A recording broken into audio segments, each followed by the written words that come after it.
শুভ সন্ধ্যা বন্ধুরা, চলে এলাম কাজের থেকে। ও গোপী গোপী অমনি চিৎকার করছে। তো বন্ধুরা, চলে এলাম কাজের থেকে। তোমরা সব কেমন আছো বলো? সারাদিন কারোর সাথে গল্প হয়নি। সারাদিন পরের ঘরে কাজে থাকি বন্ধুরা। এই রাত্রেবেলায় এসে একটু গল্প করি। আর এই যে চা খেতে খেতে একটু গল্প করে নিই বন্ধুরা। তো তোমরা কে কেমন আছো কমেন্টে জানাবে। তোমাদের আশীর্বাদে আমি ভালো আছি। এই দেখো লাল চা,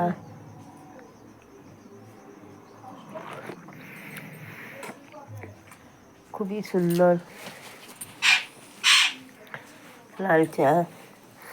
এসে ঘরের এক কাপ চা খেলে সারাদিনের থকানি চলে যায়। মনে আরও এনার্জি বাড়ে যে আরও কিছু করি কাজ। তা কী করবো বন্ধুরা, এখানে ঘরে বৌমা আছে, কিছু করতে দেয় না। তাই আমি চা খেতে খেতে তোমাদের সামনে একটু গল্প করে নিলাম যে বন্ধুরা সবাই হিংসি না করে সবাই তুমি আমাকে ভালোবাসবে, আমি তোমাকে ভালোবাসবো বলে এগিয়ে যাই। রাখি বন্ধুরা, টাটা, দেখা হবে পরের ভিডিওতে, টাটা।